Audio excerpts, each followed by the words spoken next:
Heyo! Welcome to Omnibros Live early. We decided to start early tonight because that's how we roll. Just wild and crazy guys trapped at home on Friday nights.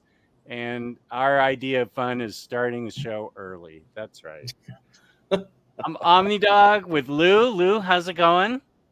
It is amazing that it took us damn near close to 10 years, and now we are finally getting into a groove that we can start a show early. Amazing, folks. We call that progress.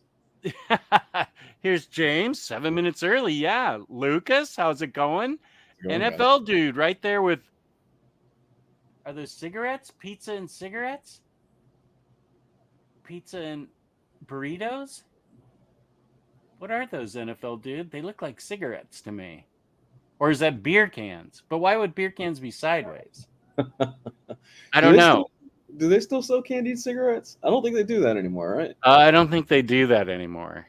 We used to be a country, Jess.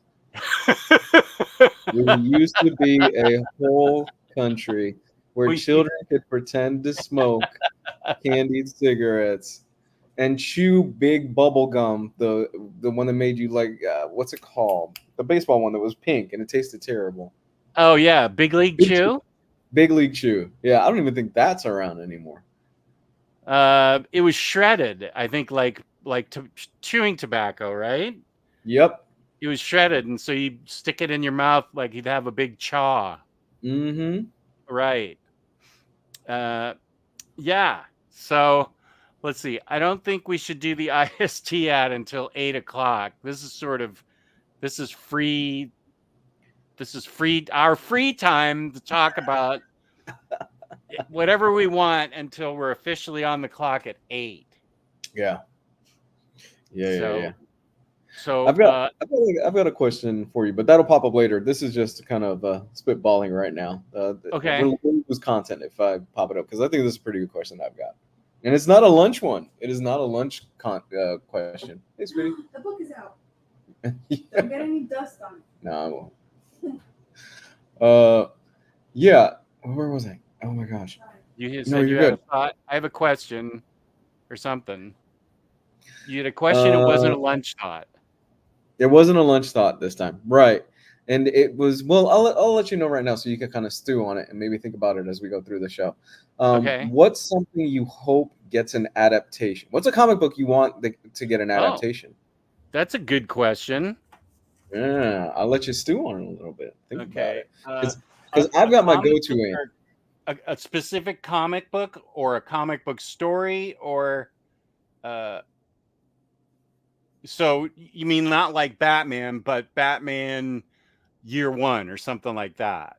Bingo. Yeah. Okay, so movie adaptation, specific story, adaptation, specific story. Okay, that's a good one. E-Heroic already says Eternaut. Mm-hmm. They just need to keep that thing in print. Eternaut. Okay. Eternaut, right. They need to keep that thing in print because it's out of print right now. I think it's already had like 3 printings. Really? At least. I think when we first started back in like 2016, I think it was out of print, and then it came back in print, but it keeps going back and out. And so the last time I checked, Eternaut was out of print. Mm-hmm. And it's a pretty cool book, and it's got a cool presentation. If I'm not mistaken, I think the writer, it's a comic strip. I think it's Argentinian. E-Heroic, you could help me here.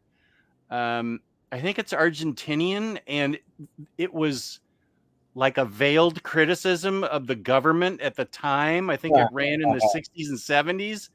Amazing. And I think the writer may have been killed because of it. Oh my God! Really? Yeah. Holy shit! E-Heroic or James, somebody that's also adept at the internet. let me know if I'm right about that. I know it was a veiled criticism of the government. I think it was Argentina, but I'm not positive. And I'm almost positive he was killed because of it. Jesus Christ. Yeah. That reminds me of there's a video floating around out there of this, and I know somebody out there will be able to correct me. It's this Mexican singer, and they caught this live on tape. He's handed a note, and the note was from the cartel, and they killed him after the show. And you could see him read the note, put it away, and he starts crying, and he starts singing his songs. Wait, what was this? Say that again? So, okay, there's this video online of this Mexican, somebody in the comments or somebody in the chat tonight will be able to correct me and tell me more details, but there's this video of this Mexican singer who he's in the middle of singing a song, or he's about to start singing a song, and he's handed a note. He reads the note and he realizes it's from the cartel, and he starts crying, and he was murdered later that night. Oh, geez, Louise. Yeah. Did he sing anti-cartel songs, or he just wasn't? I don't know the I don't think anybody details. would sing anti-cartel songs. That No, sounds no, like no. a good way to die anyway. No, we love the cartel here, Jess. Yeah, no anti-cartel stuff here. Correct, Jess? I think the writer and his family disappeared, I believe. Yeah.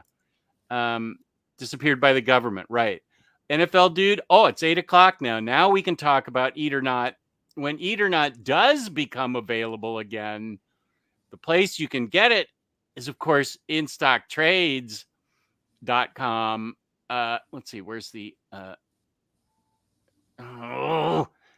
Geo changed things up here. InStockTrades.com. There it is.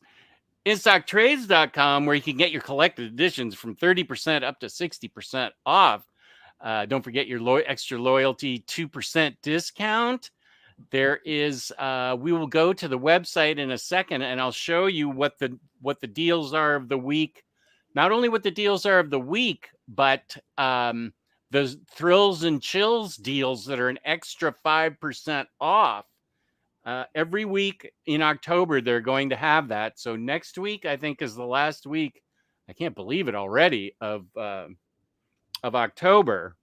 Mm-hmm. So, we just gave away a $50 gift card courtesy of InStockTrades.com. Aria won it this time. Ooh. So we give that away monthly. Yeah, Gio and I gave it away Monday. $50 or more in an order gets you free shipping in the United States. Fabulous customer service, fabulous packaging. That's InStockTrades.com. Okay, let's see. Let me try and navigate to the I have Dupe here. He's messing things up. Okay. Stock Trades,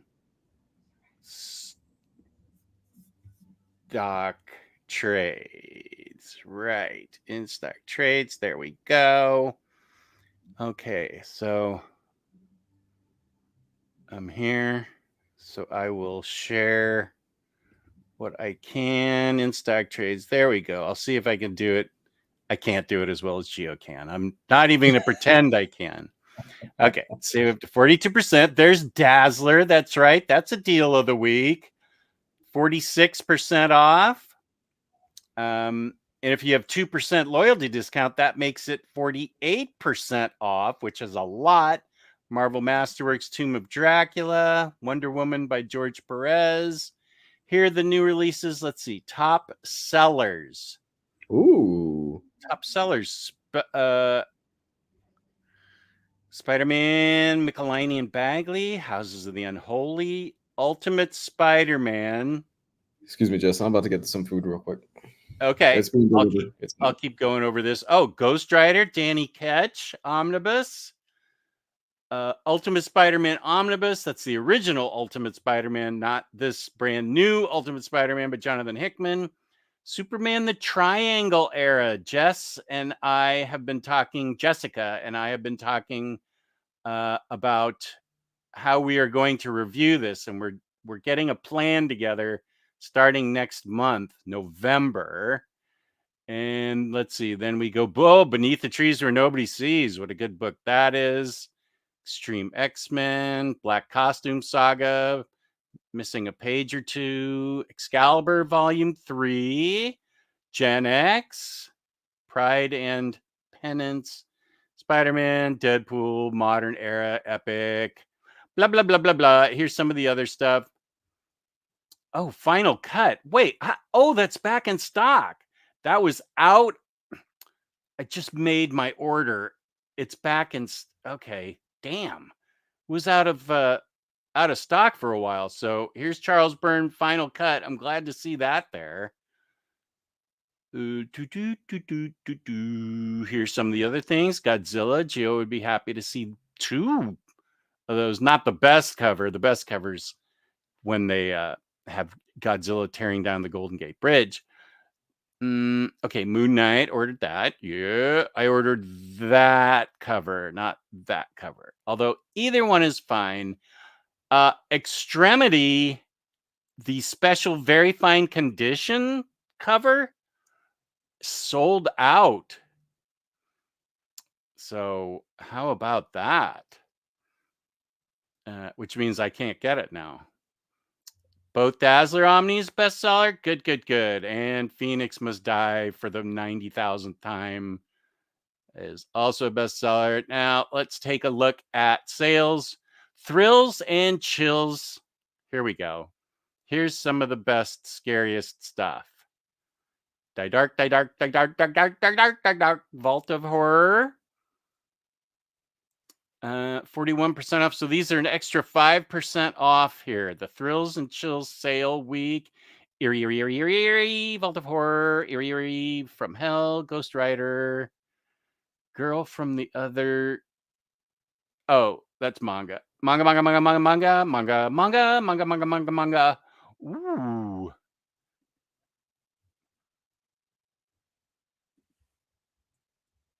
Just a sec. I just saw the Mets just scored another run. So yay. Talking to upper management who's watching it upstairs. Manga. Joe Hill. That's good. Lucifer.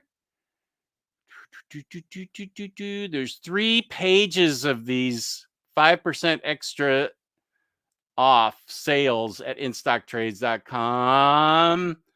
And I just put out a video today on Treehouse of Horror Volume 3, which is awesomely awesome. Gosh, these are great books. Oh, this is already sold out. It was so, well, it'll probably come back in stock. So when it comes back in stock, you should get it. Did they re-release Severed? Is that why it's up there? This is the 5% extra 5% Thrills and Chills sale. Okay. So Severed's an extra 5% off. Instead of 42%, it's 47%. And if you have the 2% discount, that makes it 49%. So he's killing the children, killing. Yeah, a lot of killing going on here. Killing. Specs, Stitches, that's Strangers in Paradise, Walking Dead. There we go. I would like to apologize. I'm having dinner, but I haven't had anything to eat since 11 o'clock, and I'm starving right now. You don't owe me an apology. It's fine. I'm not upset with you. I'm just a little disappointed. No, I'm not disappointed at all. It's fine. So there we go. InStockTrades.com, man. Here is Jewish Dragons, friend of the show. Good to see you. Hondo, good to see you, Hondo. Ed or Not is unique, and there's videos of that Mexican singer getting Death Note online. Gosh, that's scary. How did he cross the cartel or something? Hold on. Gosh, that's really scary. Gets notes on stage. I got the name. It's Chalino Sanchez is the name of the guy. You've seen the video too? I know who he is. You know who he is? I'm not watching that. That sounds like dark web material to me. You don't see him die. Well, you don't see it. It's still a pretty dark video because you don't see him die, but he gets the note and that realization of, oh, this is it for me kind of dawns on him, and he keeps singing. Wow. Yeah. I don't like that at all. Marvel Babs here. Good to see you, Marvel Bab. The next day. AS. Good to see you, AS. We just saw a Houndo. Hey, I caught a cold. Glad to be able to listen. No concerts or ballyhoo tonight. Okay, you're trapped inside your house like we are. Good. Well, I mean, look. Oh, Chris Condon, writer of that Texas Blood and the Enfield Gang, will be writing Ultimate Wolverine. That's good. Bunk would be upset with me if I didn't mention also that Chris Condon wrote Hell is a Squared Circle. And I read that with him for Crime Corner. That's a wrestling noir book that we reviewed for Crime Corner. Are you not familiar with Hell is a Squared Circle?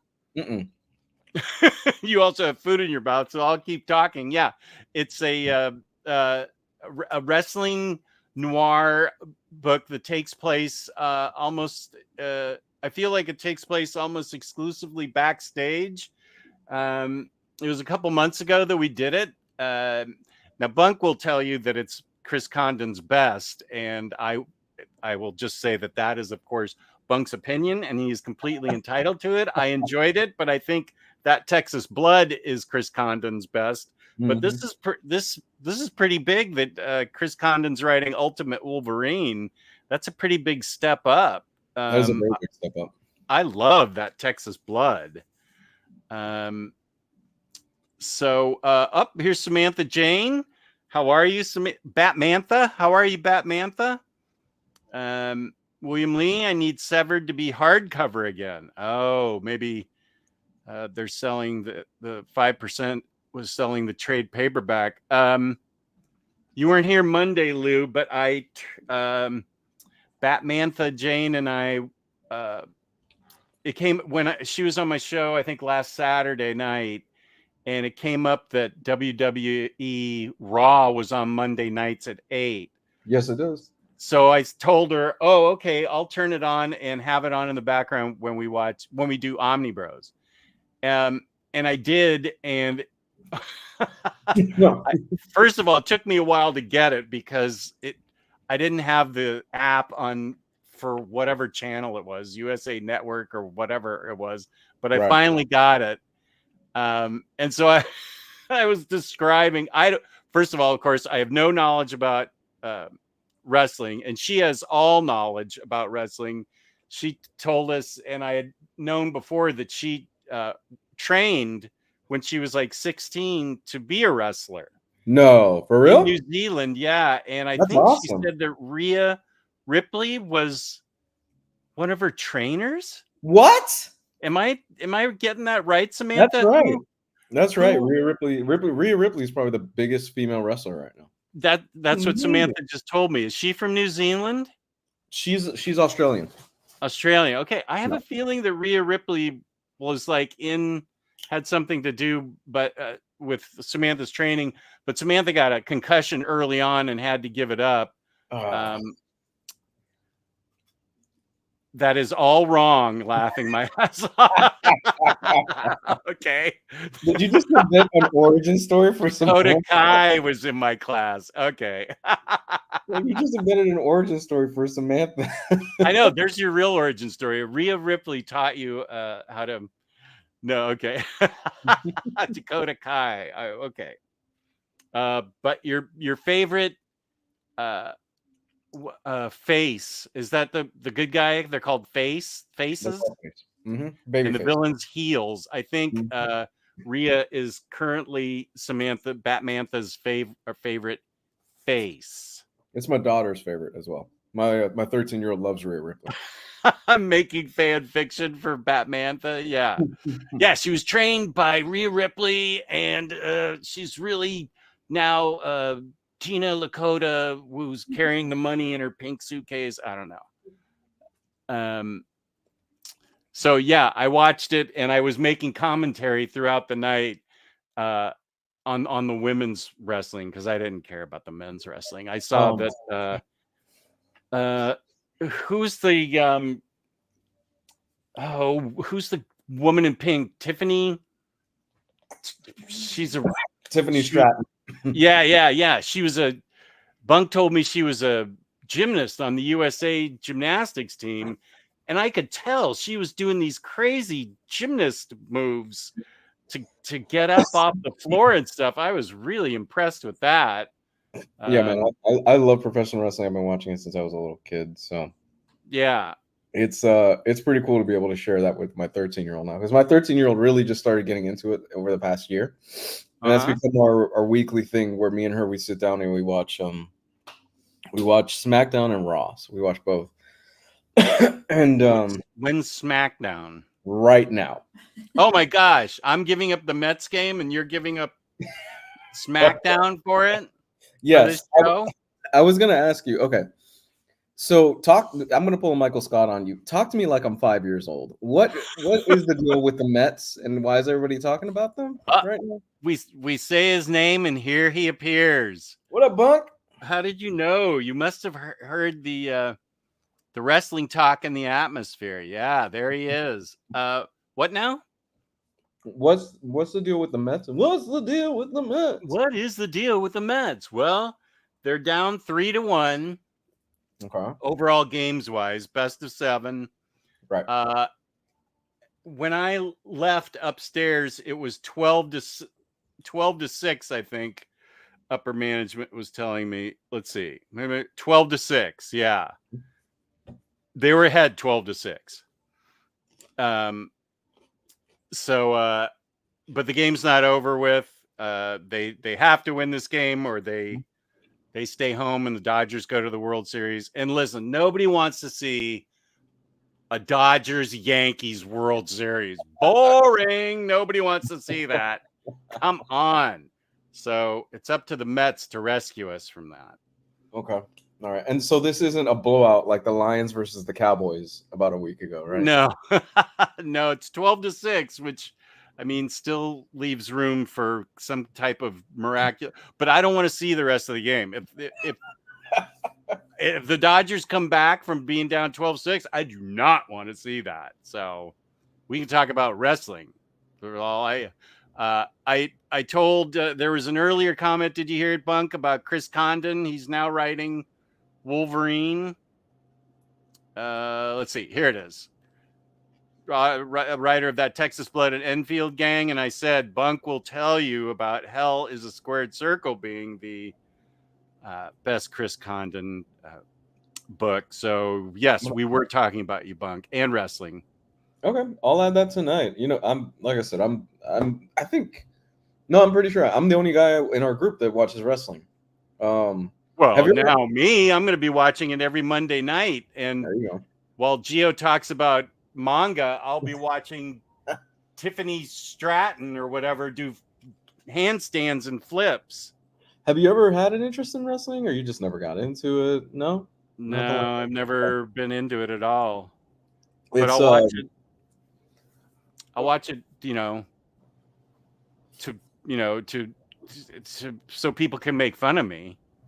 Yeah, it's a huge part of my culture. It's a huge part of Puerto Rican culture, wrestling. Okay. Back in the olden days, when they still had the territories, Puerto Rico was a huge hotspot for a lot of wrestlers to come through and train and learn and do shows and stuff like that.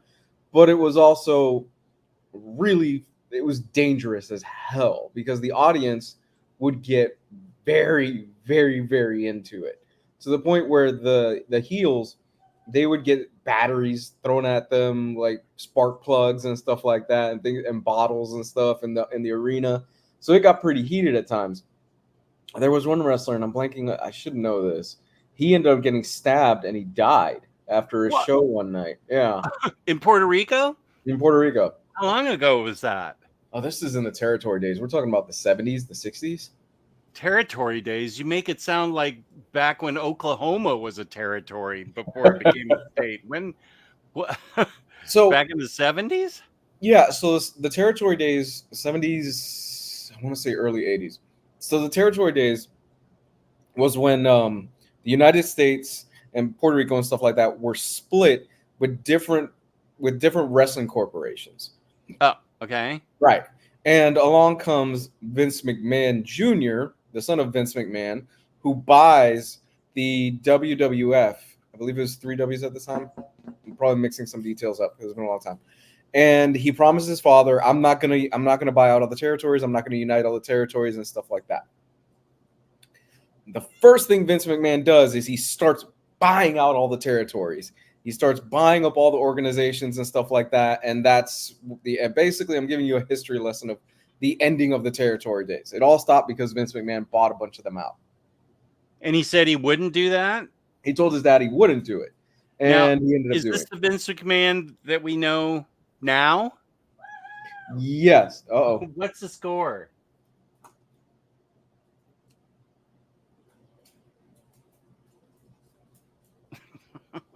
Okay, wait.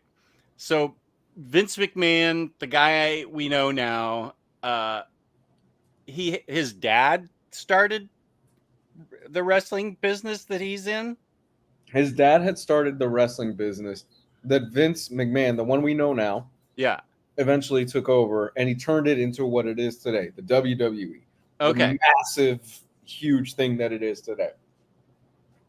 In large part, and Vince McMahon is a horrible human being. Make no mistake about it. Yeah.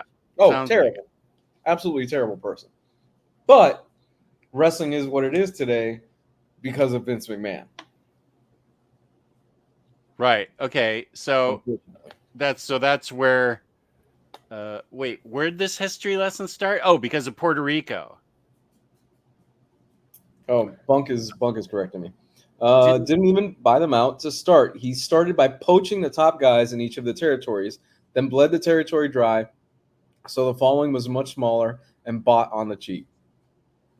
So when we're talking territories, are we talking wrestling territories or U.S. territories in Puerto Rico? What? I've lost the thread here. Wrestling territories in the United States.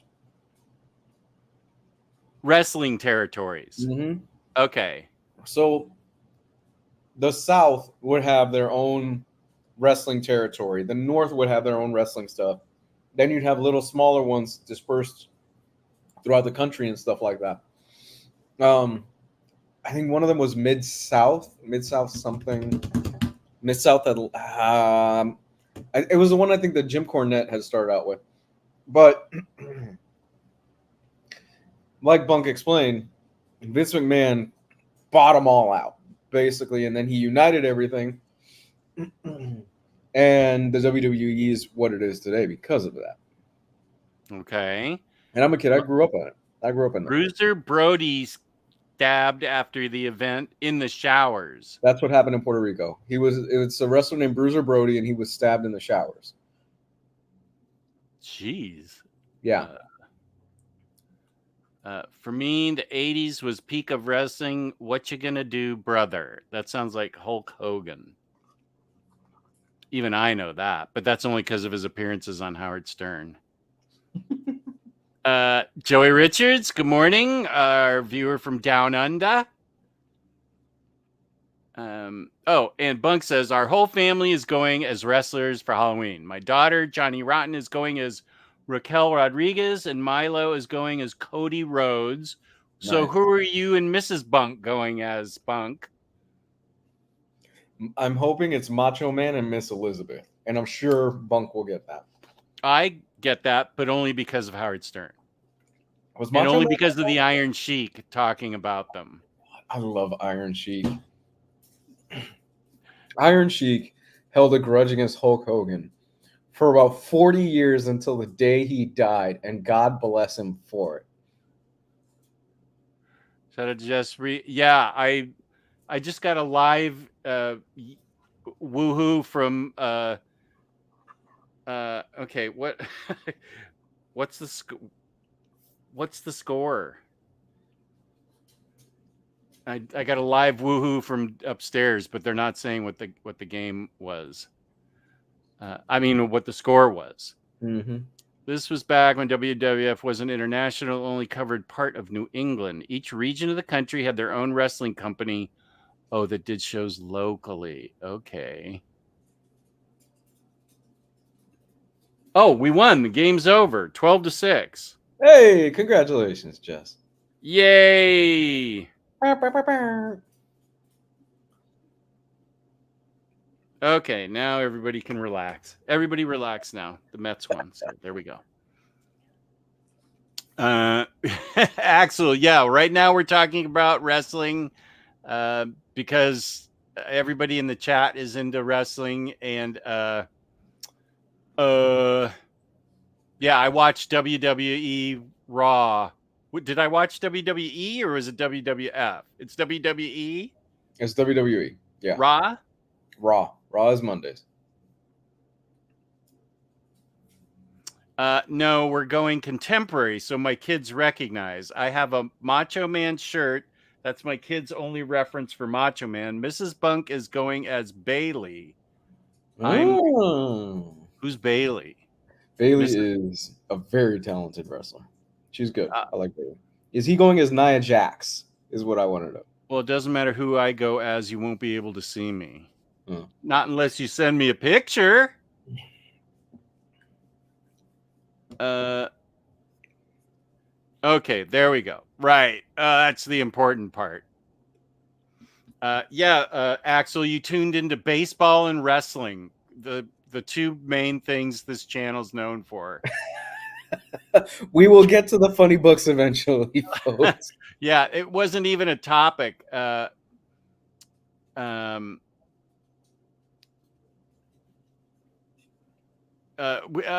We did have a topic, but I don't know if we're going to get to it because right now it's wrestling. Oh yeah, Babyface. What's Babyface again? Batmantha tried to explain it to me, but I forgot already. When you're the good guy.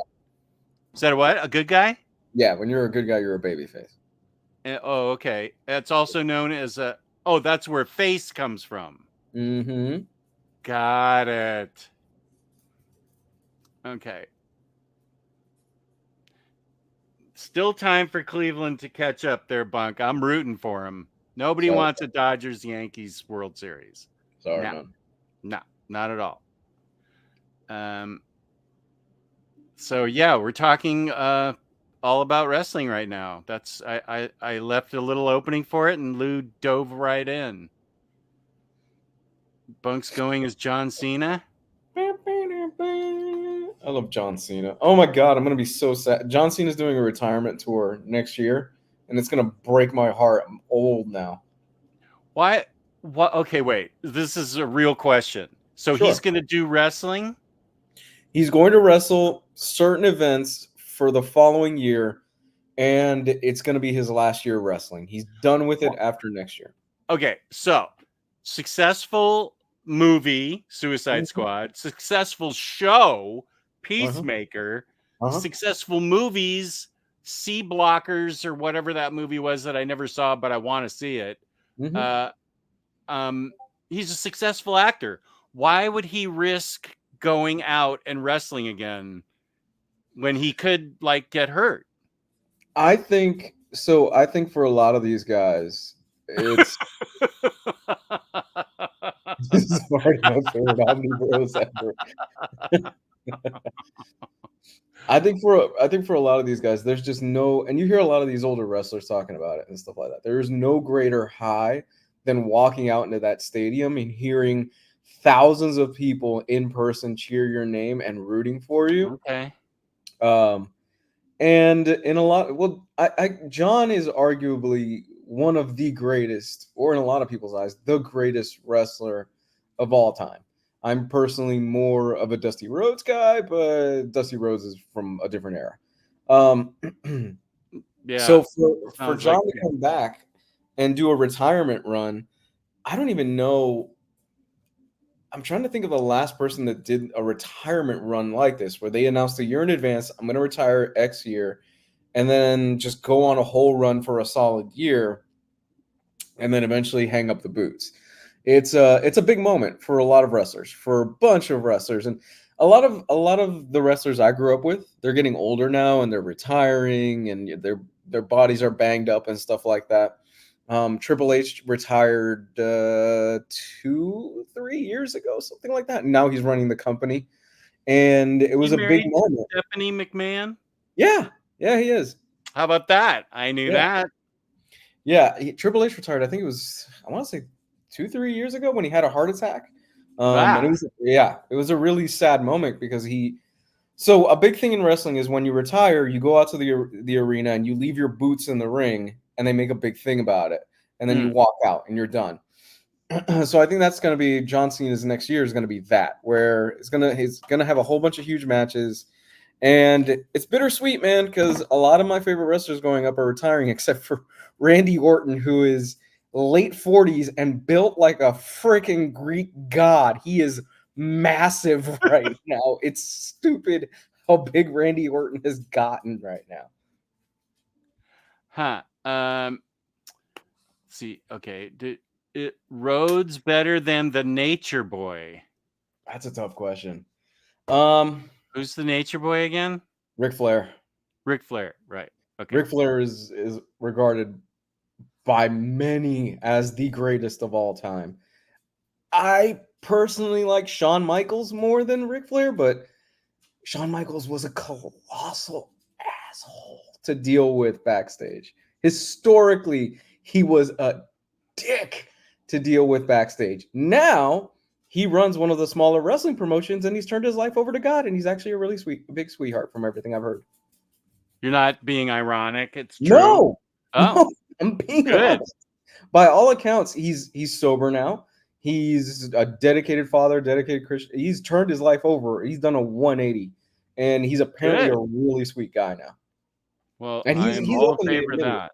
He's openly admitted it that, yeah, I was a freaking prick when I was younger. Let's see. Cena has also set the record for most Make-A-Wish appearances ever. He loves to make people happy and give people what they want, and he knows how much he means to so many people as a wrestler. Very nice. Nature Boy, actors.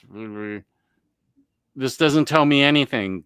Jake Roberts' Hall of Fame speech summed it up pretty well for how wrestlers feel about the ring. I don't even know who that is. I can send that to you after. Jake the Snake Roberts was a wrestler from the 70s and 80s. You don't need to send it to me. I'm just busting Jesse Say What's balls. Randy has also put 600 hours into Elden Ring. I love the Viper so dang much. Bret over HBK. Yeah, Bret Hart. Who's HBK? Shawn Michaels. He also went by Heartbreak Kid. Heartbreak Kid. Okay. Yeah. I think I heard some wrestlers question if he really is a born-again Christian. The Heartbreak Kid was definitely an ass back in the day. Okay, now we're starting to get into the weeds. I personally think John Cena is a great actor. If you watch Peacemaker, the show, he's a really good actor. I love John, but I'm gonna give it to Dave Bautista. Yeah, Dave is doing some really interesting stuff, and he's really trying to push himself as an actor, and I respect the hell out of it. I mean, he's only in the opening of Blade Runner 2049, and there's a short that you could find online that he's in for Blade Runner 2049, and he's fantastic in it. He's really good. Plus all the stuff he did with Drax, some of the other stuff that he was doing. He was in Dune. Wasn't he with Mantis in the Guardians Christmas special? Yeah, that was really good. Yeah, he's really good. He's really coming into his own. I think he's just really waiting for the right project to come around for him, and that's really just going to set him off because he's very talented. Plus he sounds like he's a really nice guy too. I think that wait, where'd NFL dude? Oh, okay. What was I thinking? The Rock. Is he? I don't know that I've ever seen him. I think there's like Jumanji and Black Adam. I haven't seen either of those. I mean, The Rock just plays The Rock in most of the movies. You know, it's. I don't know that I've actually seen him in a movie. Really? What would I have seen him? I didn't see wasn't there Jumanji 1 and 2? Yeah, they're fun movies. I like Jumanji. Okay. Yeah. I never saw Black Adam. I want to because I want to see Dr. Fate more than anything. I know you did. Dr. Fate is the best thing about that movie, and that is not saying much. But Pierce Brosnan is Dr. Fate. That sounds so cool to me. It's spot on casting. It's a horrible movie. They really should not have put him in that. Sorry, man. They did that just to hurt me.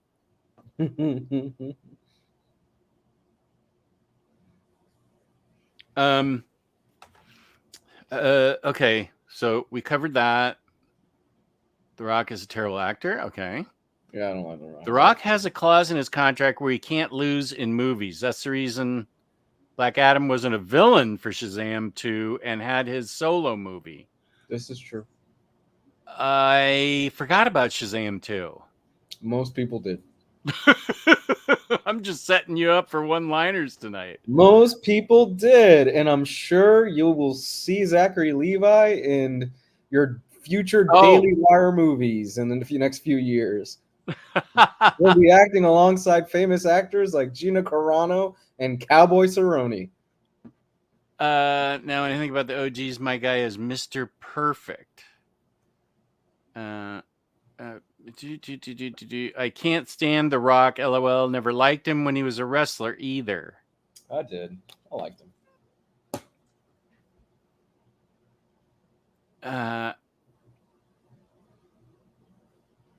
The Rock equals cheese.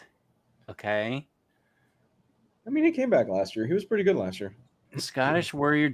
Boy, we have fully gone over into the wrestling chat here, and I honestly don't know how I'm going to get out of it. Dude, Scottish Warrior Drew McIntyre acted in Batista's newest movie, Chelsea Green. My heart beats faster just saying her name. Chelsea Green is in a new series. WWE has a Hollywood pipeline. My heart beats faster just saying her name. Okay, just a sec. Siri, show me a picture of Chelsea Green, the wrestler. There you go.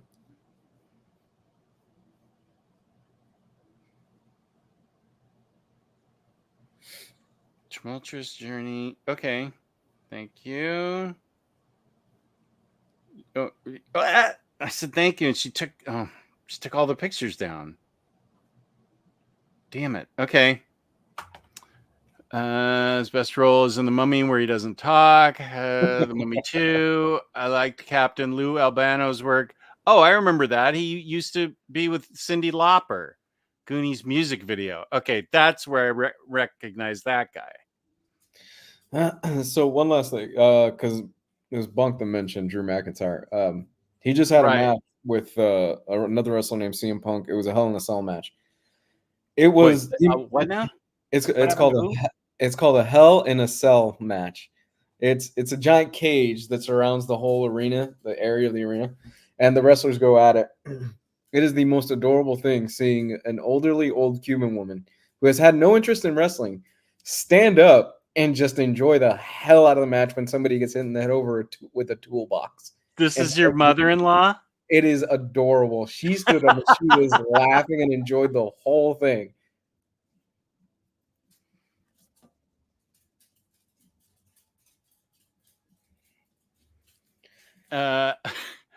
Okay. Albano, Joker 2. Is anybody... Wait, who? Oh, Samantha went on a raging rant about Joker 2 Saturday night. I still haven't seen it. It was very funny. She said it shouldn't have been made. Golly, wow, that bad. Yeah. Chelsea Green is the funniest wrestler in women's wrestling. She does such great character work. I'm never getting out of this.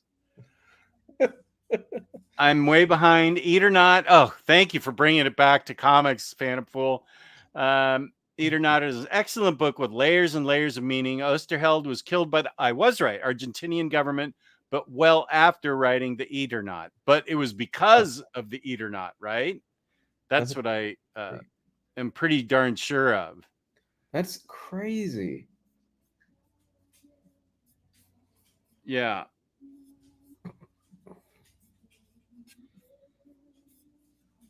Okay, Axel now remembers Andre the Giant, Hulk Hogan, Randy Macho Man Savage, Rowdy Ronnie Piper, the Dragon. I don't know the Dragon. Jake the Snake. This is from the 80s and early 90s when they showed WrestleMania on TV in his country. He wrote a bunch of other books illustrated by Brechia, for example, the excellent and brilliant, Mort Cinder. I have heard of that. Also out of print currently from Fanta. No, there you go, Freddie. What's up? What's up, Freddie?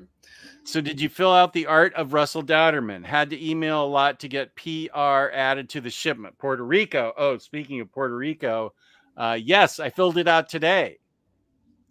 And my overview of the art of David Nakayama is going out tomorrow morning. Yeah. And thank you for insisting that I get the stickers for that. I also got the stickers for Russell Dowderman, and they're really cool. Orange Cassidy is the coolest. Is that a man or a woman, a face or a heel? Face, man. Yes. Okay. I'm getting some of his terminology. You're getting it. Let's move. Let's talk about some comics, Jess. I don't know if the chat's gonna let me, but okay. They really are stuck on this wrestling thing. We are a comic book show on occasion, and we do talk about the funny books here. Yeah. Right. So the thing that I had proposed to you was, well, you had come up with a topic as well. Let's run yours first. What was it that you had come up with? Oh, well, first, let's just remind people that a great overview review of Treehouse of Horror Volume 3 dropped on Omnidog's Vault today. Thank you, Freddie. I did mention that earlier. But yeah, those are 3 of the best books. I love those books. It's huge and glossy pages, glow-in-the-dark cover, extremely well-written and well-drawn. $45 or something for a library edition that's that thick. I don't know. Something's crazy when you've got all the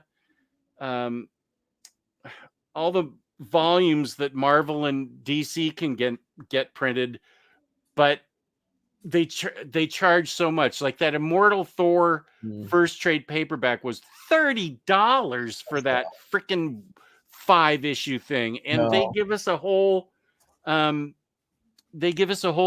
of Horror Ominous Omnibus Volume 3 for almost that same price. It's just incredible. Dodderman posted a bunch of trading cards, nowhere as good as James Omnidog cards. That's right. Here they are. Here they are. Anyway, I've got all of the cards that he sent me. Yep, and there's one of Bunk, who's in the chat. There he is right there. Is that really Bunk? That's awesome. Yeah. That's really cool, man. James made these up for me. He's got a strength out of 5 out of 5, a speed of 4 out of 5. Wow. Bunk, he maxed out your stats. He's got mouth harp skills too. Wow. Attack power. Hayden Eye Candy with the power of Bunk muscles. You can increase any one attack power by double. Yeah, these are all like that, including my favorite ice cream, which they never have. So popular, they never have it. There's Freddie, who said Omnidog needs trading cards.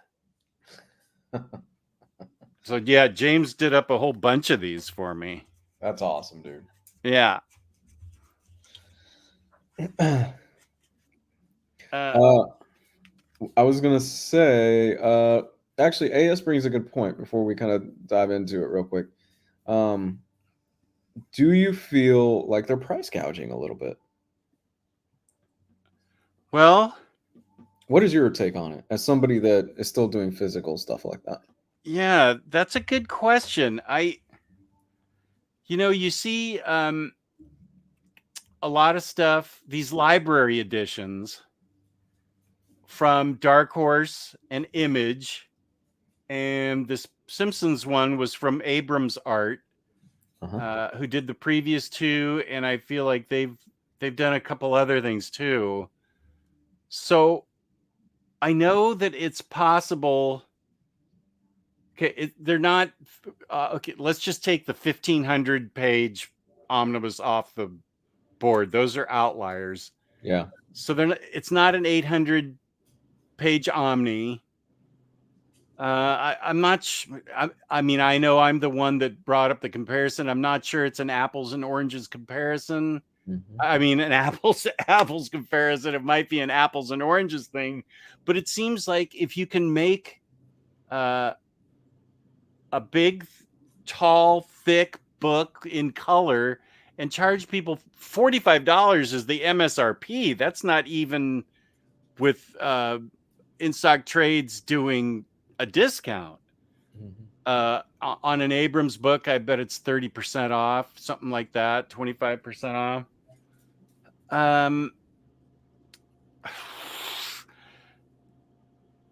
But okay, so you've got smaller size but thicker books in Omnis, and the minimum price is going to be $100, more likely 125, and sometimes 150 if they're really big. So I don't know that it's a perfect comparison, but it does make me wonder if they can. And the binding, by the way, on these books is pretty much perfect. Okay. So the build is really nice. Now there's not a ribbon for the Simpsons book, like there are for absolutes and stuff. But okay. Well, let's compare it to an absolute. That's a better comparison. So it's a glow-in-the-dark cover for the Simpsons book. I feel like you get your bang for your buck with that, from what you've shown me. The Simpsons book? Mm-hmm. Yeah. Okay. And so here's an absolute that's $100. Okay. Superman for all seasons. It's got a very nice textured thing. Everything's, in color with glossy pages. So this is $100. And they're going to sell more of these, I would bet. Well, because I'm thinking of economies of scale. You'd think that if they print up 3,000 of these, now I'm not 100% sure about that. But okay, you can't compare it to an omnibus, but you can compare the Treehouse of Horror to an absolute, and the Treehouse of Horror is a much better deal. Yeah. And they make more of these absolutes than they do for. Well, now I wonder. Before I say that, I'd have to see the printing figures. But you'd think that they would make more of these because they have a bigger base. But maybe the cheaper price with the Simpsons book allows them to sell more copies. I don't know. It seems like Simpsons is a better value than an absolute. Okay. Even though it has a ribbon. It's a very nice ribbon. It is. I don't know. I mean, I'm so out of the loop as far as a lot of these prices with collected editions and stuff like that. But, I look at something like what The Simpsons puts out, or and then things that might have changed in a while. But I look at what Dark Horse used to put out with those Fear Agent editions and those Hellboy Deluxe Edition library ones. I don't even know if that's still the case. So it's been a while. But Fear Agent just got reprinted this year. And it's same format? Yeah. Okay. $50, right? Was around there? I think so, yeah. And I think, what's the excuse from the other ones, from Marvel and DC, other than it seems like they are price gouging? And I understand for certain things you have to pay the license. So when you get something like a Micronauts or a ROM or something like that, there was a payment that needed to be made for that license, right? Wasn't that a thing for it or something? Like Yeah, that? I think that's how it's done. Yeah. So I get that. But I have to wonder, are you starting to price out some of the more diehard fans? And look, we are fortunate that IST, our lovely sponsor, gives a very good discount on a lot of these things. So you're not paying the full price. But even then, man, is some of the stuff getting priced out for some fans? Yeah, on the high end, right? Mm-hmm. And especially with the advent of digital and things like that, I think maybe they just see it as, we've got a collector's market, we've got a very hardcore collector's market. They're gonna buy this stuff. They're gonna pay, and they'll pay top dollar for a hardcover or an omnibus or something like that if they really love it. And everything is going up. Everything is going up in price. We're just ridiculously going up in price. Except for that Simpsons Treehouse of Horror book. Yeah. Yeah.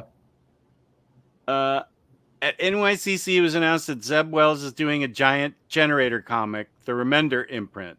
Both Gigi and Image started after editorial interference at Marvel. With Zeb Wells and Spider-Man. Steve Epting is working with Gigi too. One day Lou will be on Batter Days in the Batcave and he will get a card. Oh, Okay, yeah, I need to get you on Batter Days. let me know. Had Geo on. Let me know. I've just got a crazy schedule right now. Who knew that having a 2-year-old, almost 2 years old, in the house would throw off your schedule completely as an adult? I could have told you that. I know. And for the next 15, 20 years, by the way. Oh, goodness. That is wonderful. No. I love being a dad. Honestly, I love being a dad. My heart melted this past week when we took her to. Did you see the video? I posted it in the group chat. Yeah, when you took her to Disney World. Oh my God, my heart melted when my almost 2-year-old walked Who's up it for? to- Huh? Who is the character? It was Mickey Mouse. Mickey. Okay.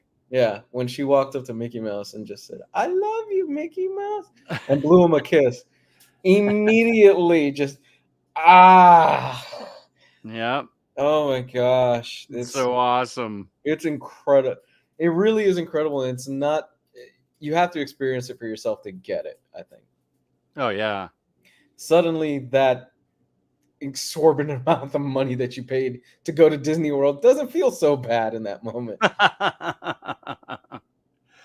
I feel that Thor Volume 1 was a Ewing tax, but he wrote Volume 2 too. Most Volume 1s are still between $17 and $19, a rare $24.99. In fact, Marvel Unleashed by Kyle Starks that came out after was $15.99, half of Thor. If it's a Ewing tax, why wasn't there a Ewing tax on Volume 2? Was that they couldn't amortize it over several volumes? They had to get the big hit for what it cost to sign him have him sign a contract? I mean, I get it. Marvel's pushing the limits on their prizes. 5 issues for over $20 is ridiculous. I don't disagree. I don't even know what a normal comic costs these days. That's a good question.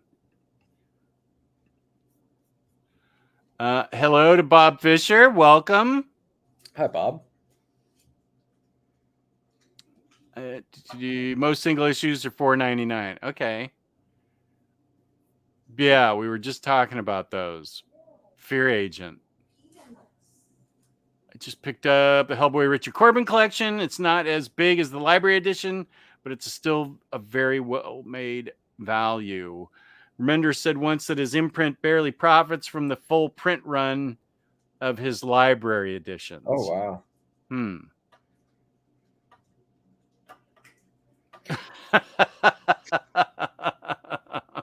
Well, that's a fair point. That's very true.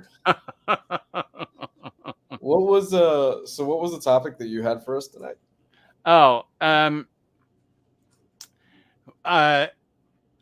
Things that have been popular critically and Okay. with the public. Ooh. Yeah, things that are popular. It could be movies, TV, video games, comic books, prose books, whatever, that for some reason or another just didn't hit with us. Okay. And it came to me while I was reading something about Crazy Rich Asians. I read something about the lead actor in that. And I thought, Crazy Rich Asians, that's a movie that was really popular. Lots of people liked it. It got good reviews, I think. But Patty and I just did not like it. It felt mean-spirited to me. I'm not gonna give you the movie. Oh, there's a cat in here. Hello, sweetheart. She just appeared at the screen door. Hello, sweetie. She hasn't visited in forever. I know. It's been a while. Sorry. I just had to take the opportunity to Yeah. Hi, let you sweetie. see you. So, like Crazy Rich Asians, my wife and I didn't really care for. I'm not going to give you like in the third act, the second minor protagonist didn't have the proper chemistry with the third tier protagonist or whatever.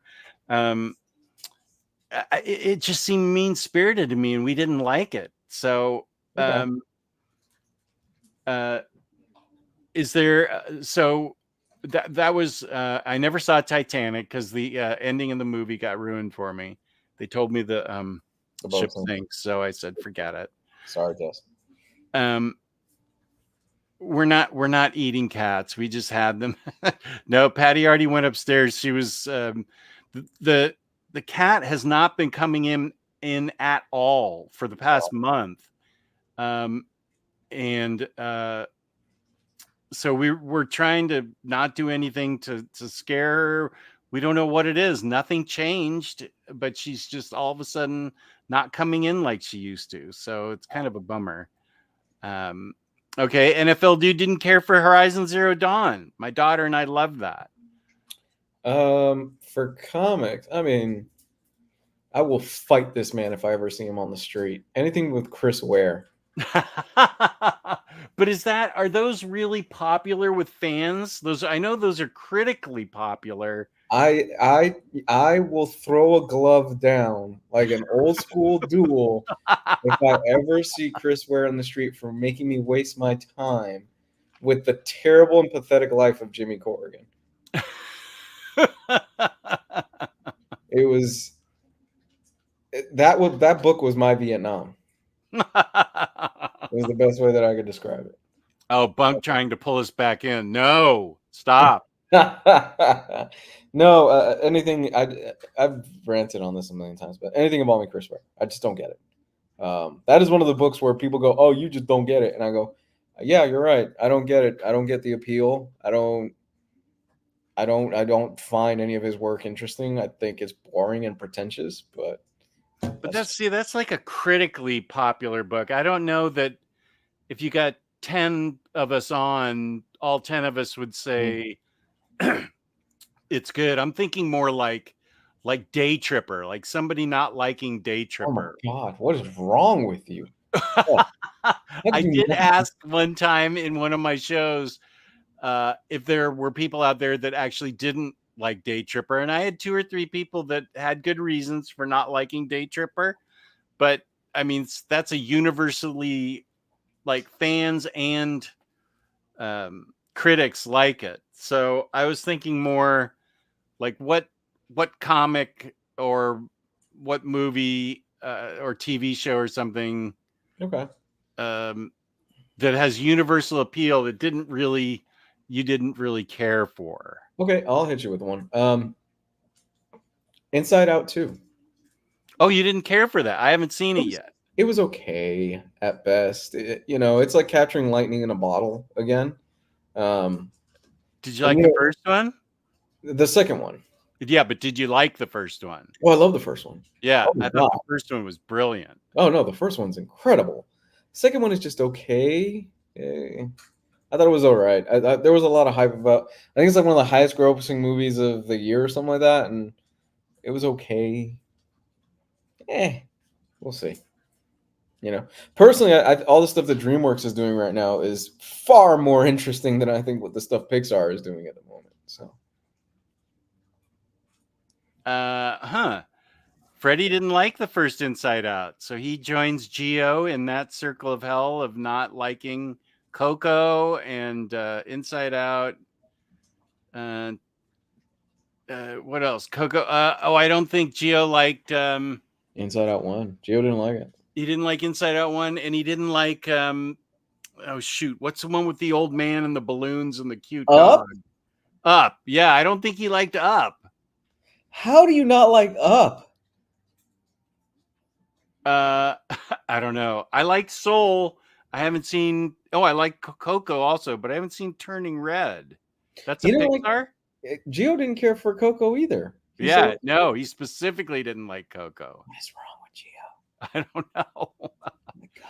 No, these people had real reasons that they didn't care for Day Tripper. I think a small minority at NYCC or SDCC could identify a Chris Ware comic. Yeah. Mm. I have several popular writers I genuinely don't like. Happy everyone enjoys, but for me, I don't know that I dislike a particular writer. Sometimes I can dislike a particular writer's work, but I don't know that I've met or read a writer where I just go, well, wait, let me think. Eaten Up, Steve Orlando wrote the new Scarlet Witch. It's great. Don't you dare say anything about it because you haven't read it yet.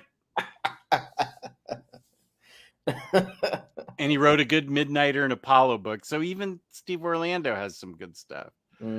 I remember Jess had a big problem with the War of Kings saga. I loved Annihilation. I liked Annihilation. I loved Annihilation Conquest. And then whatever book that is in the middle where Darkhawk shows up and hits the brakes on the whole thing and my head goes through the windshield, it comes to such a screeching stop. Wow, that was made me stop and sell the whole thing. I did not want to continue with it. It was so dull and dreary, and I was really, really looking forward to reading all 5 of them. 90% of Grant Morrison's Batman run. Oh, really? Did not care for it. Okay. I didn't care for the Batman of Zur-En-Arrh. I didn't care for Batman on weapons grade crystal meth. I didn't care for Batman being a supercomputer where he could reprogram himself with keyword. No. If I had to read it again, I would skip all that stuff and just go right into Batman and Robin. Okay, that's fair. And Batman Inc. because I actually really like Batman Inc. Yeah. I cried within like 10 minutes of the beginning of Inside Out 2. It's a real man right there. He is, yeah. I liked both movies. I liked Inside Out 2 better than 1, but I saw them out of order. Okay. I kind of get it. I've never rewatched Up fully, just those sad minutes. You mean the first 10 minutes? Yeah.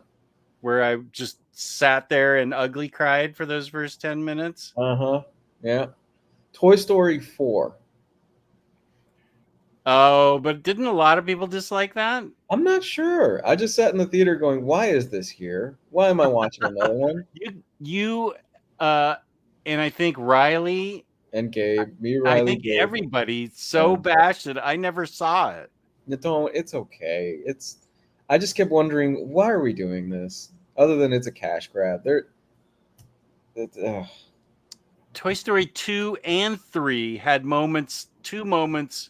I mean, a moment in each movie that had me super weeping, really weeping hard. So I didn't want to take the chance that Toy Story 4 would mess that up. So I never saw it based on your guys saying how bad it was. Oh my God. Toy Story 2 and 3 are perfect. Perfect. I think they are one of the few perfect films. Toy Story 4, just why? You ended it on such a great note. Yeah. You know, it's Bunk, you lying whore. Toy Story 4 is not better than Toy Story 2. Wait. You are a lying horse, sir, and I will throw my white glove down and challenge you to that. I haven't seen Toy Story 4, so this is your battle. Toy Story 4 is pointless. God. And now we're getting Toy Story 5. Why? Why are we getting Toy Story 5? Come at me, scrub.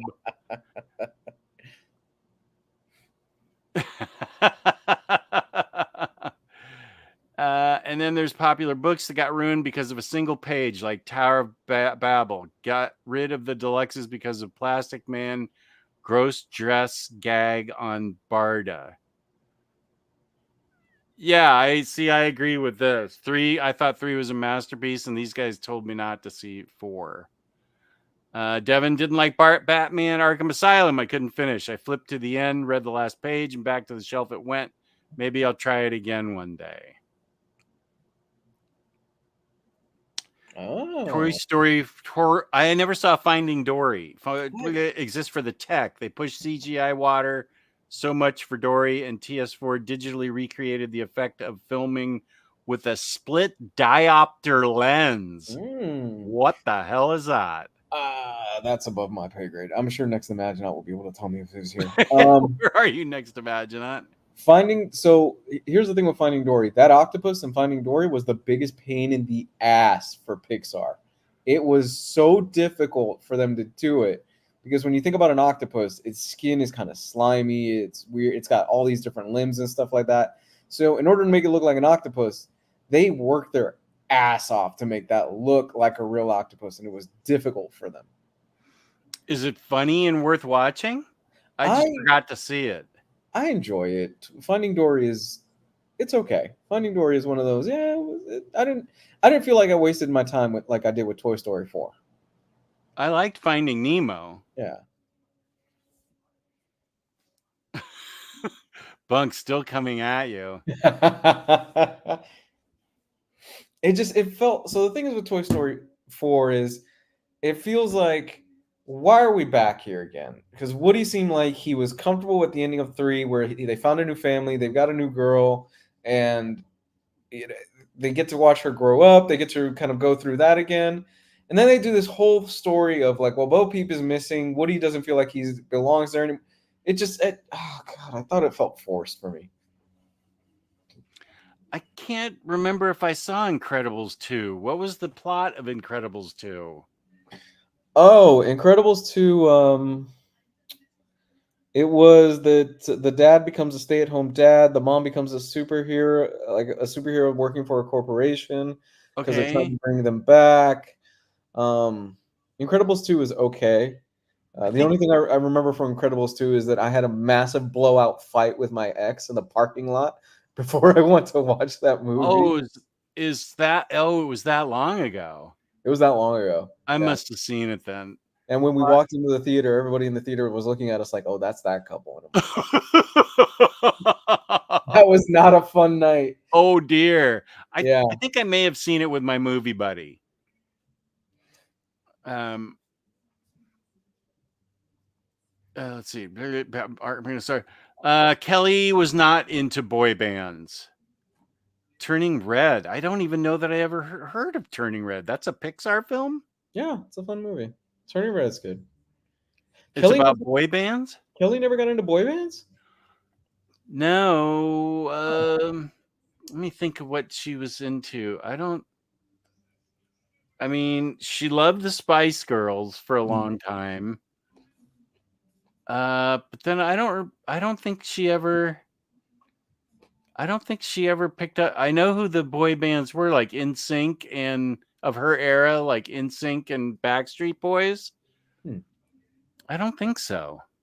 I don't remember any of that. Turning Red. So I think that must prove that she wasn't into him because I've never even heard of that movie.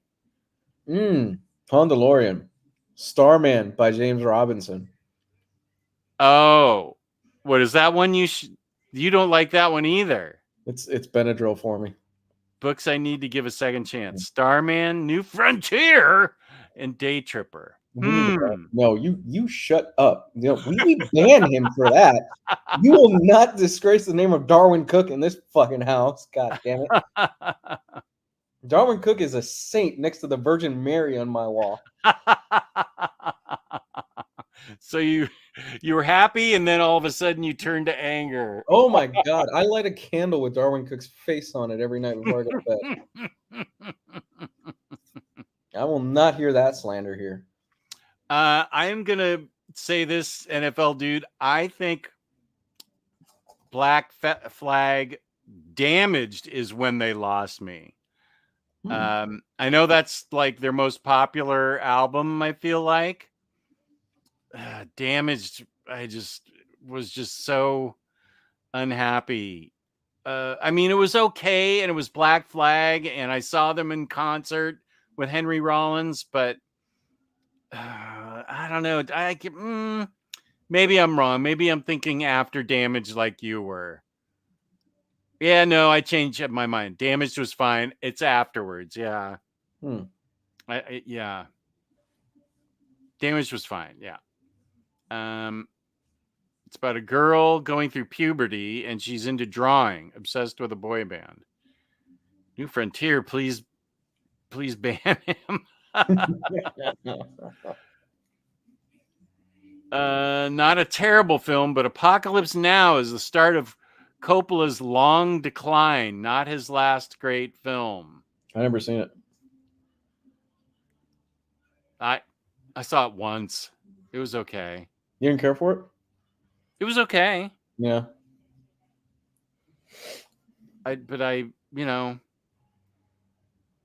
What did Coppola make before that? Godfather 1 and 2? Yes. I want to say yes. So he hasn't made anything good since then? There was Godfather 3? Question mark? Oh, I meant, did he only make Godfather 1 and 2, and then Apocalypse Now was the start of his decline? He didn't make anything else that was good? Let's take a look and see. Francis Ford Coppola movies. All right, so he made The Rain People, The Terror, Supernova. I need this in order. Hold on. Oh yeah, but I think this was way before that conversation was before Apocalypse Now. Yeah, that was a brilliant film, but I'm trying to think of something after Apocalypse Now. All right, I'm going to go through this list. One from the Heart, no clue. The Outsiders. If you were a kid and you read the book The Outsiders. Oh, I did. Yeah. You saw the movie then? Yeah. Yeah. That movie has a star-studded cast. It really does. Yeah. Patrick Swayze, before Patrick Swayze was even Patrick Swayze. He has amazing hair in that movie too. Yes, he does. Emilio Estevez. Isn't Richard Gere in that movie, or did Sly Stallone have him booted? So it's starring C. Thomas Howell, Matt Dillon, Ralph Macchio, Patrick Swayze, Rob Lowe, Diane Lane, Emilio Estevez, Tom Cruise, Leif Garrett, and Glenn Withrow. Oh, I thought one of those two guys was in it. Yeah. Most of us growing up read the book, though, I think. Yeah, I definitely read the book. MD, welcome. Tucker is a great movie. I never saw Tucker. Dracula, if you take out Keanu's accent, is good. I found Dracula to be pretty ponderous. I thought the Simpsons parody of it was much better than the movie. Is that with Gary Oldman? Yeah. I have it. I still haven't seen it. Oh, okay. Well, I hope you enjoy it. Keanu's in that? Sort of.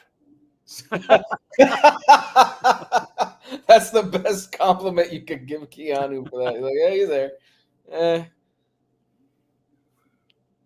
Wait, hold on. Does he try an Italian accent or something like that? I can't remember now. Gosh, I remember. When did that movie come out? Like 1990? 94, 93, I think. 94, 93. I can't remember. I haven't seen it in 30 years. So I it was aggressively mid. Jesus Christ, you're right. The fall off from Coppola after that movie was insane. You got Rumblefish, The Cotton Club, Peggy Sue Got Married, Garden of Stone. Peggy Sue Got Married was actually pretty good. I Was like it? that. Yeah. Okay. Garden of Stone, Tucker, The Man in His Dream, The Godfather Part 3. Bram Stoker's Dracula, Jack, The Rainmaker, Youth Without Youth, Tetro, Twix, Oh my God.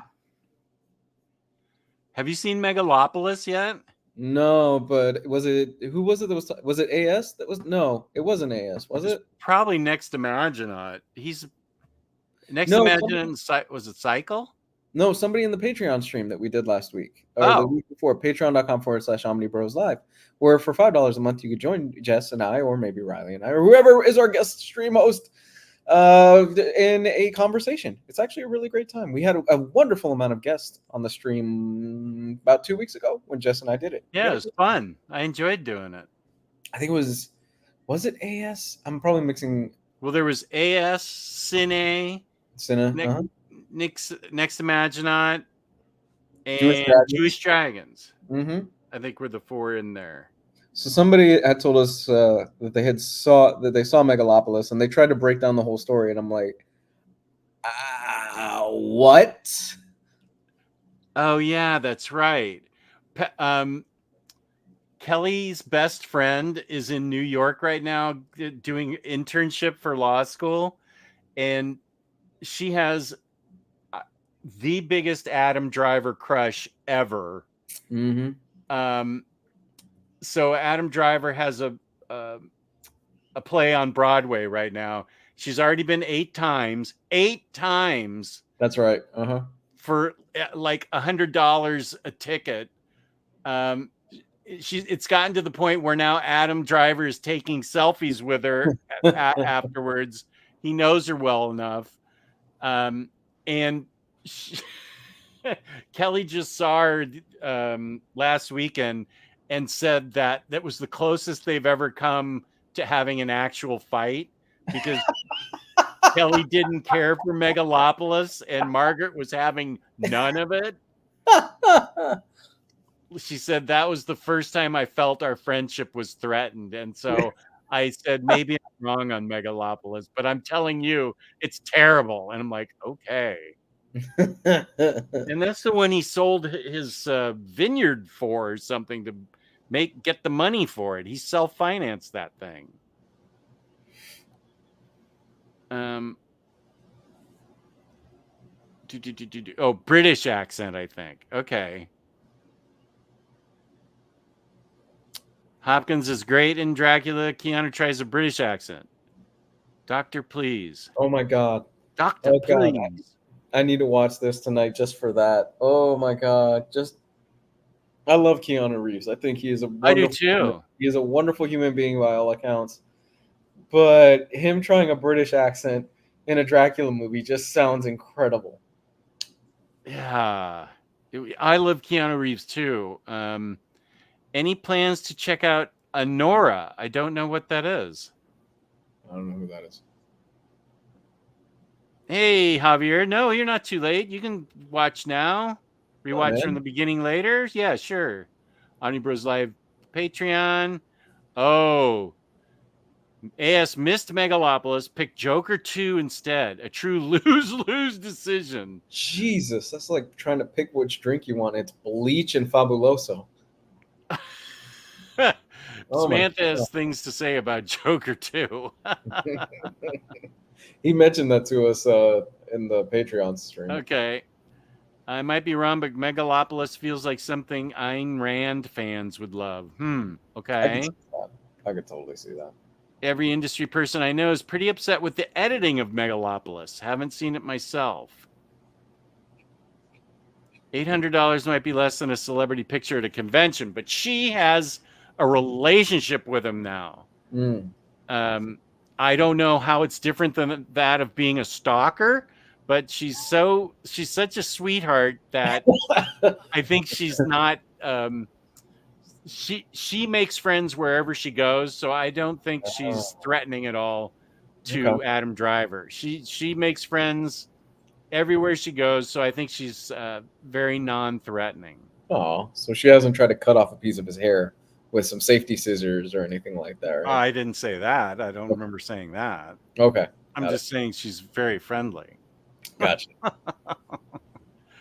Honora is a Sean Baker movie. It won the Palme d'Or at Cannes this year, and there's some Oscar buzz. I'm so sorry, MD. I don't know who Sean Baker is.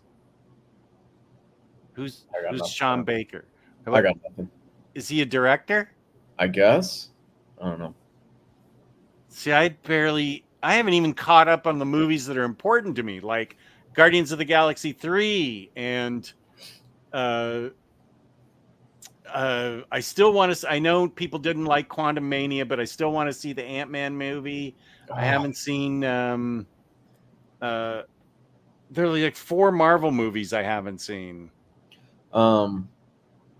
You should see Guardians 3, but you and I kind of have the same issue with animal cruelty and stuff. We tend to. Yeah, it's a tough watch. Which one? Guardians 3. It's a tough watch because of the animal cruelty in it. Oh. Yeah, it's a pretty tough watch, but it's a great movie. I love Guardians 3. But it is a bit of a tough watch. There are certain scenes in there where I'm just like, oh, man. Oh, because, dear. But it's the nature of the film, right? Because you're getting into the whole thing is about Rocket's backstory. Oh. Okay.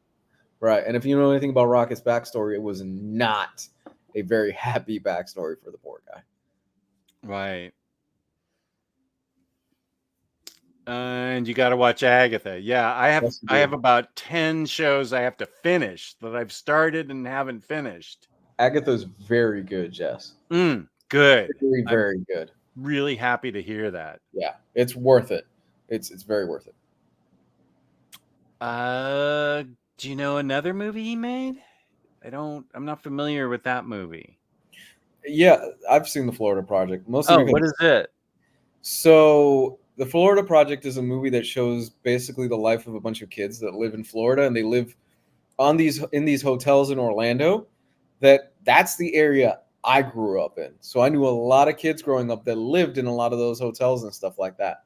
And what their day life was like. They live in hotels? It's very common. It's common to live in a hotel? In where I grew up, yeah.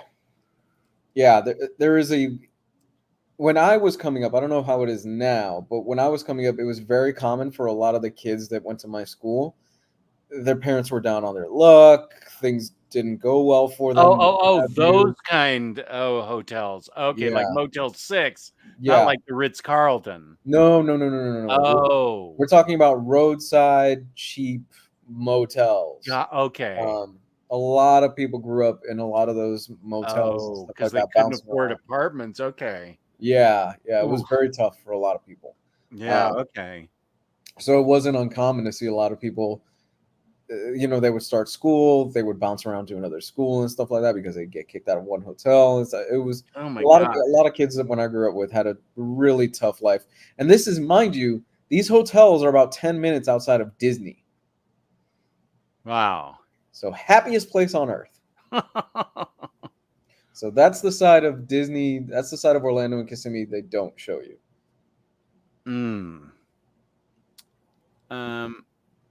Quantumania isn't bad. It's just different than the other two. Catherine Newton was awesome as Cassie. Here's Cine. All I know is the Demolition Man 4K comes out in December. Maybe release of the year. Yes, it does. And we get the pizza cut and the Taco Bell cut. We get both of them in the film. What are we talking about now? What's Demolition Man? I just remember. What? Wasn't that the Sylvester Stallone movie or something? Yes! Demolition Man is amazing. You've never seen Demolition Man? I don't think so. Oh, Jess. You're killing me. Which is the bigger travesty? That I haven't seen Roadhouse or that I haven't seen Demolition Man? The answer that you haven't seen Wizard of Oz. There. Why do you got to bring that up? What? That's the one thing that you hold over me is I've never seen Wizard of Oz. Yes, people, I've never seen the Wizard of Oz. The flying monkeys scared the shit out of me as a kid. That's why I've never seen Wizard of Oz. That's fair. They were very scary looking. I think Demolition Man. Is a bigger tragedy than not seeing Roadhouse? It's up there. But I love Demolition Man. That was one of my favorite movies growing up. When is that from? Early 90s, late 80s? Yeah, early 90s. Does the plot matter? Can you give me a plot synopsis? Okay, so Demolition Man stars Sylvester Stallone as John Spartan, who, yes, his name is John Spartan, who he is in the past, and basically he's trying to capture this villain named Simon Phoenix, and he eventually captures them because he blows up a mini mall on top of Simon Phoenix, and Simon Phoenix survives while he's trying to rescue a little girl. So then Sylvester Stallone gets frozen in time, and so does Simon Phoenix. Sylvester Stallone gets woken up about 30, 40 years into the future, and he's unthawed, and he finds out that the world he's living in right now is very PC. It's you can't curse without getting a ticket. The cops don't really have weapons anymore, stuff like that. But then for some reason they thaw out a Simon Phoenix who's played wonderfully by Wesley Snipes.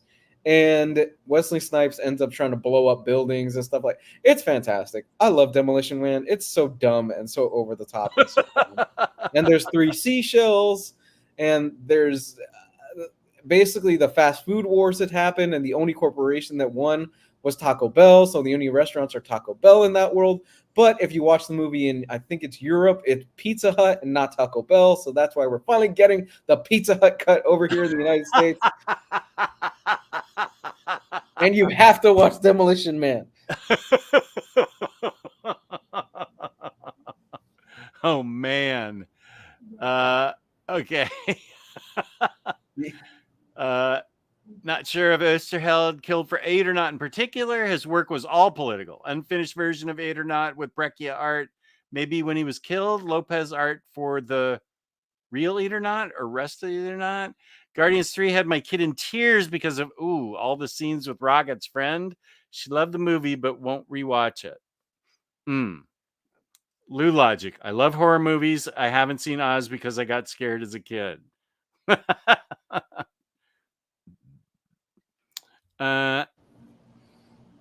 Still haven't caught up on Echo. Oh my gosh, I never even started Echo yet. And Agatha, GOTG 3 is pretty good. Honestly, I'm looking forward to Venom 3 this month.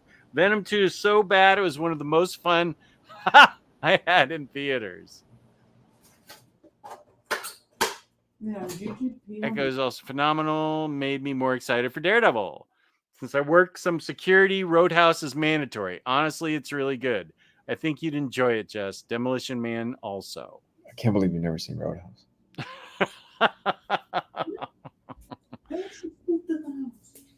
What's the you have another movie in your arsenal that everybody loved, that was popular, critics loved it, but you hated it? That's an easy one. It's Lady Bird. I haven't seen it. I loved her in Brooklyn. She was great in Brooklyn. Lady Bird is horrible. Lady Bird is a waste of, and this is why I was so hesitant to see the Barbie movie, and then Barbie movie is awesome. This is the same director that did Barbie movie did Lady Bird. Oh yeah, Greta Gerwig. Yeah, Lady Bird is 2 hours of a young redheaded girl being a spoiled brat, and I can't fucking stand her for those 2 hours.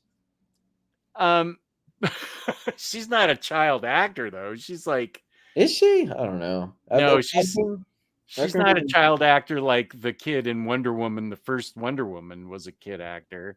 I came to the realization that I just don't like child actors that much. The past 24 Yeah, I watched it happen in the chat.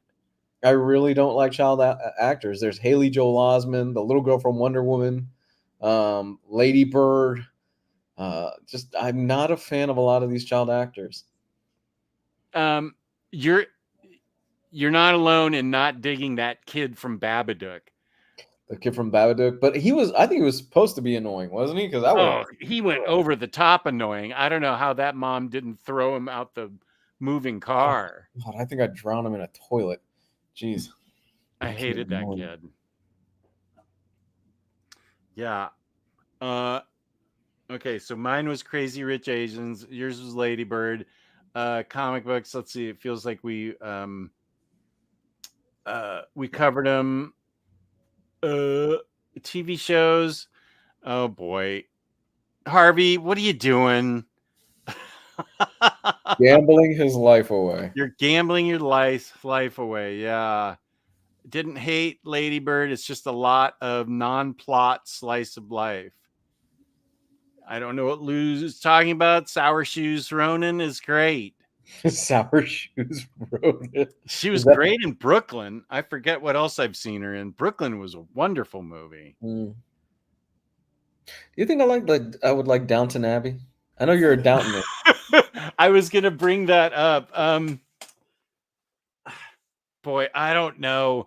You know, you have to really be into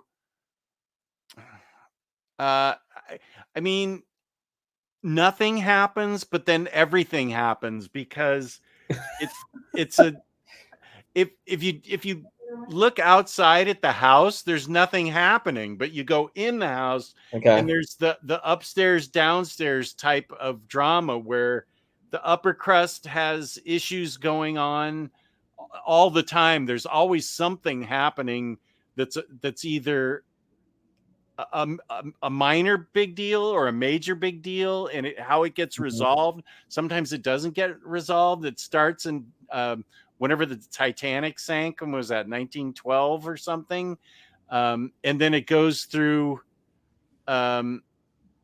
periods where it goes chronologically. So every season, you know, the telephone gets introduced, and then the motor car gets introduced, and it's all how the family adapts.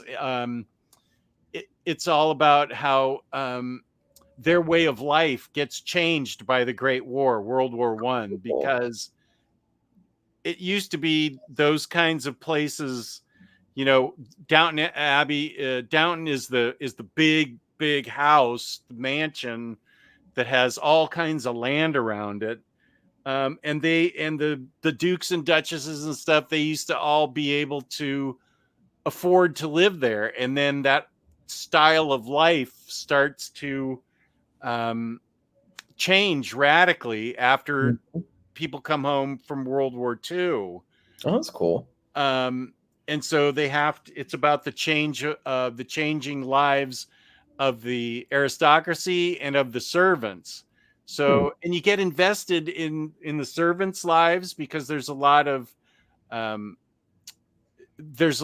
deep character study going on with all of the various servants, but you also care about the upper crust too. You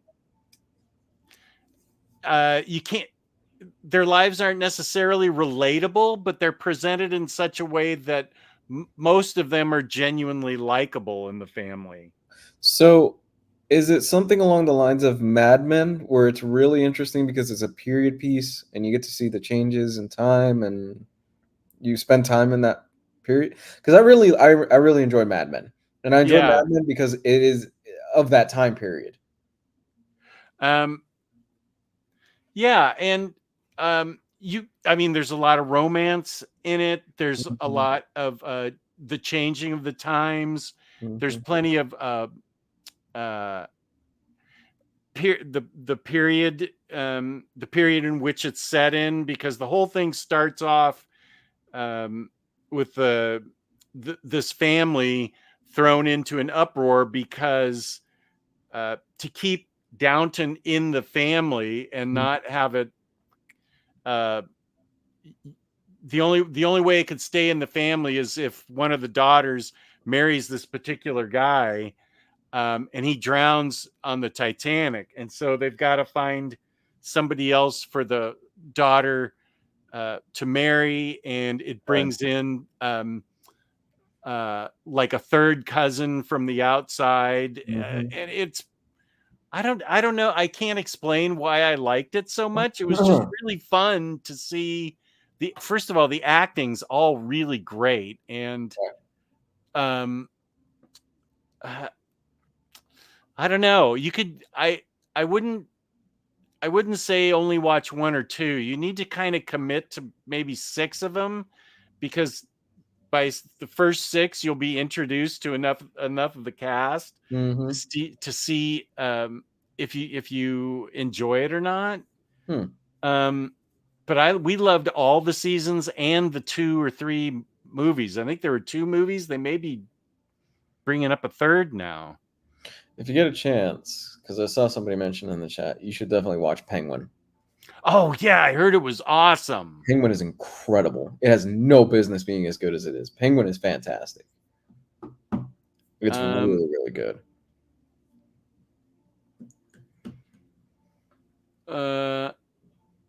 Let's see, where is that?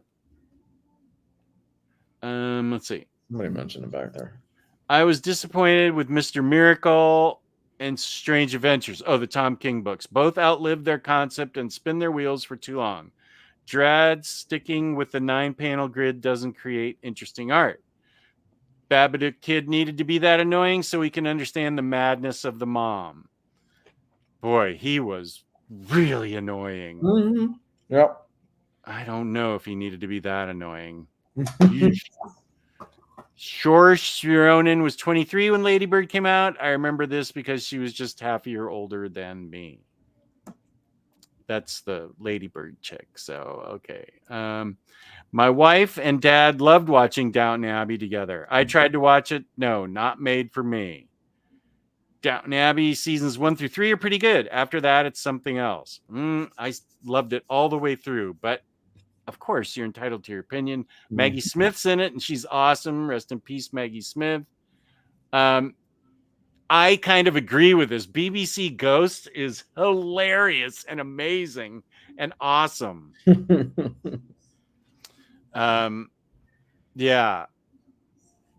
I love BBC Ghosts. We haven't seen season 5 yet. It's not Mad Men. No, it is definitely not. It's it takes place right before World War I, but it shows. I think it shows how important the Downton relationship is to the town that is around it, because they their lifestyle enables so much of the town to exist. And not only do they have servants who they employ, but they employ a lot of other people on the various farms that are working on their land and the town. And they, once World War I ends, it radically changes how the aristocracy is in Great Britain. And a lot of these people that have these big homes and stuff end up realizing they can't afford to keep living in those homes. Okay, cool. So in Downton Abbey, they have to get creative with a way of what do they do with the land they own. They have tenant farmers, but then there's other land. Do they develop it? In the 20s, what do they do with it? Because for so long, I think the aristocracy just sort of floated along on a kind of affordable luxury, and then all of a sudden, a lot of these fabulous manors realized they couldn't keep up. They couldn't afford to. They couldn't afford the upkeep in the home. They couldn't afford the servants. They had to figure out different ways to survive. So I thought it was interesting. Okay. Oh, this is a good point from Jewish Dragons. Cinema Paradiso. Yeah, that is a fabulous movie. I haven't seen that in so long, but boy, what a good movie that is. That's an Italian movie. A movie about a movie house. Yeah. Oh yeah, that kid's a great actor. That's a good one, Jewish Dragons. You know where you can spend your money on comics and trade paperbacks, so you can't afford the upkeep in your house. Wait a sec. Something tells me you're going to tell me. That would be InStockTrades.com. Jess, tell them all about our lovely sponsor, InStockTrades.com, one more time. Where you can get your collected editions from 30 to 50 to 60% off. Right now, they're in the third week of their Thrills and Chills sale with an extra 5% off in that particular sale. Yeah. Yeah. Don't forget your loyalty discount, which hacks on another 2%. We just gave away a free $50 gift card to InStockTrades.com. Aria was the lucky recipient this week.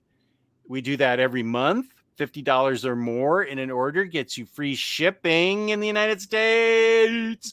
Fabulous customer service, fabulous packaging. That's InStockTrades.com. Yeah. Wow. There we go. Not only do you get thrills, you also get chills. It's too cool. Yes, that's exactly right. I love it. I love it. I love it. I love it. Yeah, bet $1 on the Guardians money line. I have no idea what that is. I don't know, man. I don't know. The whole gambling thing, I'm so happy I never got into it. We talked about this briefly, I think a few weeks ago. It was either in the chat or behind the scenes or something like that, where I don't know. I'm feeling a little uncomfortable with all this gambling ads and everything like that. Oh, yeah. Pushed so hard lately. It's been kind of weird. My kid's watching Mickey Mouse Clubhouse, and all of a sudden I get a DraftKings ad on YouTube. I'm like, what the heck is going on, man? So it's weird. I don't like it at all. I don't think it's good for us at all. Yeah. People in general. Popular TV shows I couldn't get into were Big Bang Theory and Stranger Things. I fell off Big Bang Theory probably close to the end. I probably missed the last 2 seasons. I was really into it. Stranger Things, I famously have not made it past episode 3 of season 3. Oh, it's season 3. Was season 3 the last one? No, I think season 4 was, and I think they're working on season 5.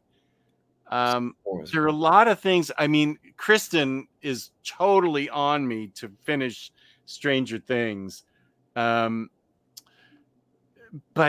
season 3 has so many things that take me out of the moment. I know I'm supposed to suspend my disbelief, and I definitely want to see the upside down, which it looks like you get to in season 4 or parts of season 3.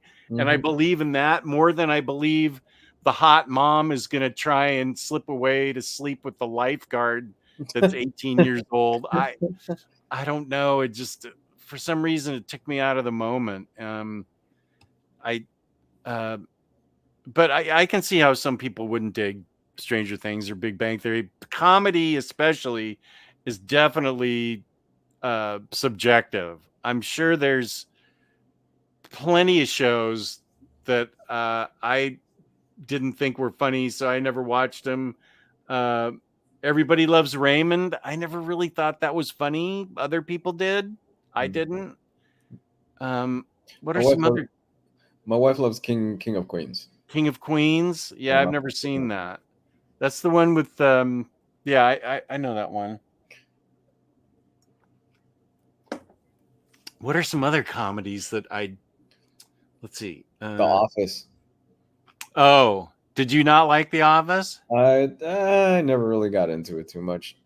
I've tried watching a few episodes here and there with my 13-year-old because she loves it. This isn't that bad, but I never could get into it. I like Parks and Rec more. Oh yeah, I like Parks and Rec. I've only seen the first season. Kelly and I are watching Brooklyn Nine-Nine right now. We're almost done. That's a good show. I have never laughed harder or longer or more at a show than this show. It's so Captain Holt is fantastic. He's oh my so God. great. He's so good in that show. Every show I go, I don't know who my favorite character is in this show because I keep laughing. I mean, every single character is so funny and has so many funny moments. I love that show. I really love that show. So I'd be interested if anybody watched that show that didn't like it, because Kelly keeps on her phone a journal of how many times we have to pause so I can, because I'm laughing so much, I'll laugh like 2 minutes into the next joke, and the jokes happen. They're like really fast. And she's keeping a whole thing and of how many times we have to pause. And it's like it can be up to 15 times an episode. I laugh so much. It's such a good show. Oh, I love that show. Jess, can we kind of start wrapping this up? It's almost 10 o'clock. Yeah, sure. Oh, okay. Did you watch The Crown? I didn't, but Patty did. I watched certain chunks of The Crown. I liked the parts in the 30s and 40s. That was interesting to me, but I wasn't as interested in the modern stuff with Princess Diana. And I know a lot of people were, but that didn't interest me that much. Speaking of awesome, going to watch Dragon Ball Daima now. I can't wait for Omnibros to be sponsored by DraftKings. Oh my gosh. I hated Full House as a kid. I never saw it. I never got into it. I love Young Sheldon, though. It focuses on the heart instead of the snark. Okay. Queen of Queens is good. Jerry Stiller was hilarious. He was so The Good Place. I watched, I think, the first couple seasons, and then Patty started to not care for it. But I know right where I left off, so I need to go back to that. I really like The Good Place. Only the power of my memories of Winona Ryder in the 90s made it possible to suspend my disbelief during the last 2 Stranger Things seasons. Oh dear. My mother lost 2 homes chasing a big win at the casino. The worst thing for an addict is to win the first time out. Oh, Smothery Lion. Peace and love. I'm so sorry to hear that. I'm sorry to hear that. That sucks, man. Oh, that is awful. I'm a terrible gambler, so I don't really do it. My mother-in-law's habit is every Sunday she goes to the casino and plays the quarters, and she goes home. That's what she does. Quarter slots? The quarter slots. Every Sunday. Is it still put it in and pull the handle? I don't know. I haven't been to a casino in a long time, but I know she plays the machines. That's what she loves to do on Sundays. I'm like, oh, okay. Watched a YouTube summary of 80s very special TV episodes. Traumatic. I can't pull the trigger on baseball betting. Good.